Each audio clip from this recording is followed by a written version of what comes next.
वो 20-25 लोग बुलाते हैं और मेरी दुकान के लड़कों के साथ और सबसे ज़्यादा मेरे साथ मारपीट करते हैं रोडों से, सरियों से। जिसके जो हाथ लगता है वो उससे मारता है। मैं 20 सड़क तक, चौकी तक भागने का प्रयास करता हूँ, लेकिन बीच में मुझे घेर लेते हैं और फिर दोबारा मारने की कोशिश करते हैं।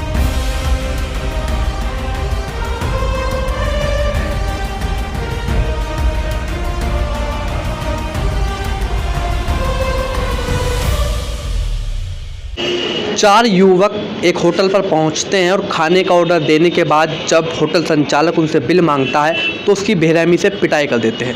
नमस्कार, मैं विशाल रावत और आप देख रहे हैं सिटी न्यूज़ हिंदी। पूरा मामला गाज़ियाबाद के घंटाघर कोतवाली क्षेत्र का है। गाज़ियाबाद के जीटी रोड स्थित मच्छी बाज़ार के बराबर में दिल्ली चिकन पॉइंट है, जहां बीती 12 तारीख को 4 नवाबजादे पहुंचते हैं और खाने का ऑर्डर देने के बाद जब होटल संचालक उनसे बिल मांगता है तो उसकी बेरहमी के साथ पिटाई कर देते हैं। ऐसा कहना होटल संचालक का है। क्या कुछ पूरा मामला है, क्या कुछ पूरा घटनाक्रम हुआ है, उसी पर बात करने के लिए जो होटल संचालक हैं इस वक्त हमारे साथ मौजूद हैं। सारी घटना का जानने की कोशिश करते हैं कि क्या कुछ पूरा मामला है। जी, सबसे पहले आपका नाम मैं जानना चाहूँगा। विशाल गुप्ता। गुप्ता जी, क्या हुआ था बीती 12 तारीख को? बीती 12 तारीख को मेरा भतीजा दुकान पे था। मैं अपने घर मॉडल टाउन स्थित जा रहा था, तो इतने में 4 लोग आए। उनसे चिकन मांगा, खाने के लिए खाना मांगा। उनने पहले मना करा, टाइम ज़्यादा हो रहा था, बढ़ाने का टाइम था। फिर उसे गाली गलौज की तो उनने देने को हाँ कर दिया। उनने चिकन देने के एवज में पैसे की मांग करी। पैसे की मांग करने पर बाल पकड़ के उसे भतीजों खींचते हुए बोलते हैं, तू हमें जानता नहीं, मैं मनमोहन का लड़का हूँ और तुम हमें जानते नहीं, हमसे पैसे मांगोगे। उससे उल्टा सीधा बोल के मारपीट करते हैं। इतने में मेरे पास दुकान से लड़कों का फ़ोन आता है। मैं आता हूँ, मैं बोलता हूँ चलो कोई नहीं, ख़त्म करो, लड़ाई ना हो।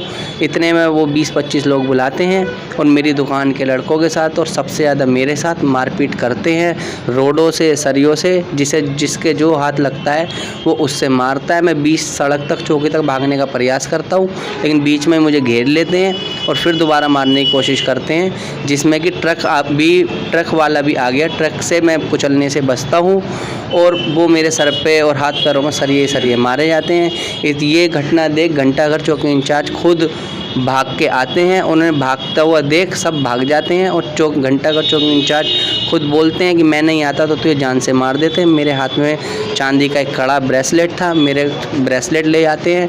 मेरे पास से कुछ पैसे गले में से और कुछ मेरे पास थे, जेब से निकल रहे थे, वो पैसे लेके चले जाते हैं और दुकान के अंदर आके मारते। मुझे कुछ लोग मार रहे थे और कुछ लोग दुकान के अंदर आके तोड़ फोड़ करते हैं और दुकान में से सामान, पैसे और दुकान का जो हमारा खाने का बनाने का सामान होता है उसी से मारते हैं और उन्हें अपने साथ ले जाते हैं। आपने बताया 4 युवक थे, चारों ने शराब भी पी हुई थी। चारों ने शराब पी हुई थी। पहले 4 युवक आए थे, लेकिन उन्होंने फ़ोन करने के बाद 5-10 युवक और बुला लिए, जिनकी मैं नहीं जानता वो बंदे लोग कौन थे। उसके बाद पुलिस से शिकायत की आपने? पुलिस से शिकायत करी। पुलिस मौके पर खुद आ गई थी। देख के मेरा मेडिकल हुआ।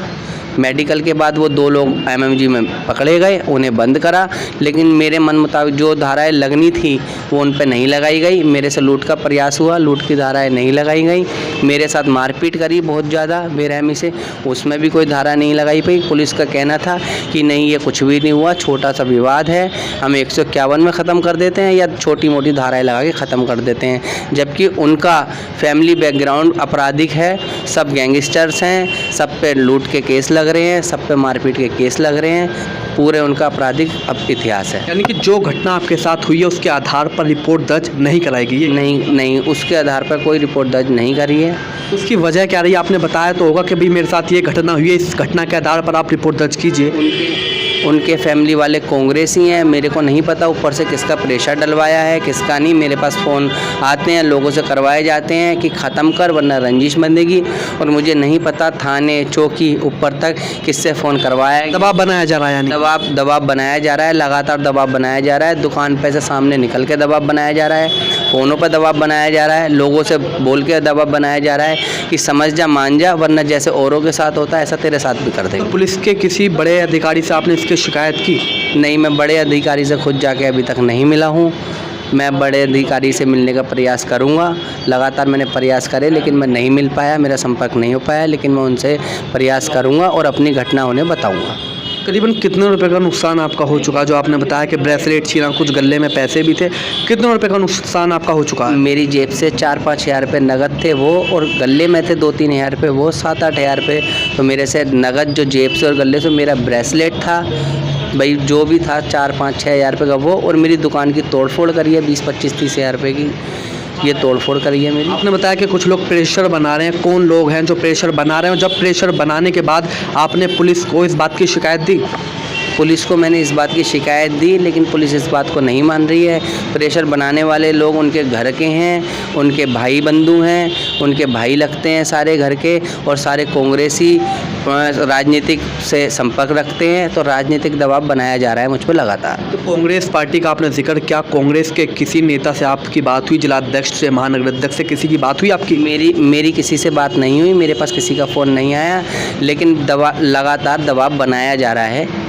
मुझे इतना पता है कि वो कांग्रेस से हैं, उनके जिसने एक लड़के ने मारा उसके फादर किसी टाइम में यहाँ नसरतपुरा के पार्षद थे, भोला, उनका बेटा था एक दबाव बनाने वाला जो मारपीट करने वाला था, और एक मनमोहन जो गैंगस्टर खुद हिस्ट्री शीटर यहाँ के रह चुके हैं, उनका बेटा था एक, तो उनका आपराधिक हिस्ट्री रही है और मेरे पर दबाव लगातार बनाया जा रहा है। तो अभी तक पुलिस की क्या कार्रवाई की जा चुकी है पुलिस के द्वारा?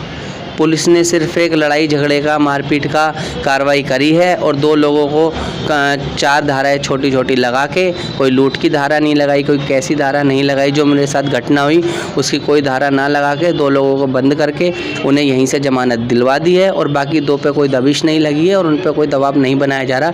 वो खुले घूम रहे हैं, सब जगह घूम रहे हैं। यानी कि 2 लोगों को पुलिस द्वारा गिरफ्तार कर लिया गया और 2 लोग अभी फरार घूम रहे हैं। 2 लोग फरार चल रहे हैं, और उनके साथ 7-8 लोग थे। पुलिस ने उनका कहीं भी जिक्र मुझसे नहीं लिखवाया, मुझसे नहीं बोला। 4 लोग मौके पर थे, और उन्होंने जो बाद में लोग बताए थे उन्हें मैं नहीं जानता था। 4 से 5 लोगों को मैं पहचानता हूँ, और इससे ज़्यादा जो लोग थे उन्हें मैं नहीं पहचान पा रहा। अब पुलिस प्रशासन से क्या मांग है आपकी? पुलिस प्रशासन से मेरी मांग है कि मेरे इसमें जांच करी जाए, और जो सत्य हो वो चीज़ करी जाए। अगर पुलिस अभी भी कार्रवाई नहीं करती, जैसे कि आपने बताया कि जो घटना आपके साथ हुई उस आधार पर रिपोर्ट दर्ज नहीं कराई गई, और राजनीतिक दलों का प्रेशर भी बनाया जा रहा है आपके ऊपर, धमकियां आपको लगातार दी जा रही हैं, अगर उसके बावजूद भी अभी कार्रवाई नहीं की तो अगला कदम क्या होगा आपका? मेरा अगला कदम होगा डीएम साहब के पास जाना, मुख्यमंत्री जी के पास जाना। अगर फिर भी मेरे पर कार्रवाई नहीं करी तो मैं खुद अपने आप को कुछ कर लूँगा, क्योंकि आत्मसम्मान जब नहीं रहेगा तो मैं अपने आप को कुछ कर लूँगा। देखिए, विशाल गुप्ता इस वक्त हमारे साथ मौजूद थे, जो गाज़ियाबाद के घंटाघर कोतवाली क्षेत्र में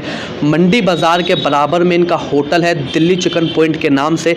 बीती 12 तारीख को 4 नवाबजादे शराब पीकर इनकी दुकान पर आते हैं। उस दौरान दुकान को बढ़ाने का समय हो रहा था, उस दौरान 4 युवकों ने खाना मांगा, और खाने का बिल मांगने पर इनके साथ बेरहमी से मार पिटाई की। बड़ा सवाल ये, जो घटना इनके साथ में हुई है उस घटना के आधार पर रिपोर्ट दर्ज नहीं कराई गई है, ऐसा कहना विशाल गुप्ता का है। इसी के साथ में एक बड़ी बात और है, 2 लोगों को पुलिस द्वारा गिरफ्तार कर लिया गया है, लेकिन 2 लोग अभी भी फरार है। इनका कहना है कि इनके ऊपर प्रेशर बनाया जा रहा है, समझौते के लिए दबाव बनाया जाए। इनके साथ में इनके हाथ का ब्रेसलेट इन्होंने पहना हुआ था वो छीन कर लेकर गए, जिनके गले में पैसे थे वो लेकर गए, कुछ जेब में भी पैसे थे वो लेकर गए हैं। इन्होंने गाज़ियाबाद पुलिस से ये गुहार लगाई है कि जब तक मेरे साथ न्याय नहीं होगा, मैं जब तक शांत नहीं बैठूंगा, अन्यथा मैं मुख्यमंत्री योगी आदित्यनाथ से भी मिलूंगा। बड़ा सवाल ये, आखिरकार क्यों गाज़ियाबाद पुलिस घटना के आधार पर रिपोर्ट दर्ज करने को तैयार नहीं है? इस बात का जवाब तो केवल गाज़ियाबाद पुलिस ही दे पाएगी। कैमरा पर्सन दीपक कुमार के साथ सिटी न्यूज़ के लिए मैं विशाल रावत।